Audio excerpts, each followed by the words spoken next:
ആലപ്പുഴയിൽ നവജാത ശിശുവിന് വൈകല്യമുണ്ടായ സംഭവത്തിൽ ഡോക്ടർമാരെ സംരക്ഷിച്ച റിപ്പോർട്ട്. ഡോക്ടർമാർക്ക് ചികിത്സാ പിഴവ് ഉണ്ടായിട്ടില്ലെന്ന റിപ്പോർട്ടിൽ പറയുന്നു. ആരോപണ വിധേയരായ ഡോക്ടർമാർക്കെതിരെ കടുത്ത നടപടി ഉണ്ടാകാൻ സാധ്യതയില്ല.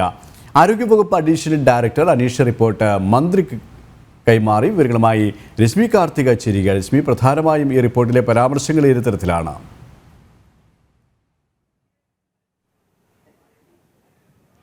സുരേഷ്, നേരത്തെ തന്നെ ഈ റിപ്പോർട്ടിലുള്ള വിവരങ്ങൾ നമ്മൾ പുറത്തുവിട്ടിരുന്നതാണ്. അതിൽ ഡോക്ടർമാരെ സംരക്ഷിച്ചുകൊണ്ടുള്ളത് തന്നെയായിരുന്നു ആ റിപ്പോർട്ട്. ഇപ്പോൾ പൂർണ്ണമായ റിപ്പോർട്ട്, പ്രാഥമിക അന്വേഷണ റിപ്പോർട്ട് അഡീഷണൽ ഡയറക്ടർ, ആരോഗ്യവകുപ്പ് additional director doctor V Meenakshi ആരോഗ്യമന്ത്രി വീണ ജോർജിന് കൈമാറിയിട്ടുണ്ട്. ഡോക്ടർമാരെ പൂർണ്ണമായും സംരക്ഷിച്ചുകൊണ്ടുള്ളതാണ് ഈ റിപ്പോർട്ട്. ഈ റിപ്പോർട്ടിൽ പ്രധാനമായും പറയുന്ന ഒരു കാര്യം, ഈ ആശയവിനിമയത്തിൽ വീഴ്ചയുണ്ടായി. ഗർഭിണിയായ യുവതിയോട് കാര്യങ്ങൾ ബോധ്യപ്പെടുത്തുന്നതിൽ വീഴ്ചയുണ്ടായിട്ടുണ്ട്.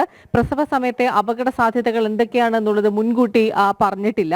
കുഞ്ഞിന്റെ തുടർ ചികിത്സയ്ക്കായി പ്രത്യേക ഒരു മെഡിക്കൽ ബോർഡ് രൂപീകരിക്കണം. അതോടൊപ്പം തന്നെ ഈ കുഞ്ഞിനുണ്ടായ വൈകല്യങ്ങൾ അത് നേരത്തെ കണ്ടെത്താൻ കഴിയില്ല എന്നുള്ളതാണ് ഈ റിപ്പോർട്ടിൽ പറയുന്ന ഒരു കാര്യം. അതായത് സാധാരണ ഇത്തരത്തിൽ വൈകല്യങ്ങൾ കണ്ടെത്തുന്നതിന് വേണ്ടി നടത്തുന്നത് അനോമലി സ്കാനിംഗ് ആണ്. ഈ അനോമലി സ്കാനിങ്ങിൽ കണ്ടെത്താൻ കഴിയുന്നത് ഗുരുതരമായിട്ടുള്ള വൈകല്യങ്ങൾ മാത്രമാണ്. അത്തരത്തിൽ ഉള്ള ഒരു വൈകല്യം ഈ റിപ്പോർട്ടിൽ കണ്ടെത്താൻ കഴിഞ്ഞിരുന്നില്ല. അതുകൊണ്ട് തന്നെ ഈ ഡോക്ടർമാരുടെ ഭാഗത്ത് യാതൊരു വീഴ്ചയും ഉണ്ടായിട്ടില്ല എന്നുള്ള ഒരു റിപ്പോർട്ട്, അതായത് ലാബിന്റെ മേൽ മാത്രം കുറ്റം ആരോപിക്കുകയും ഡോക്ടർമാരെ പൂർണ്ണമായും സംരക്ഷിച്ചുകൊണ്ടുള്ളതാണ് ആരോഗ്യവകുപ്പ് additional director doctor V Meenakshi തയ്യാറാക്കിയ റിപ്പോർട്ട്.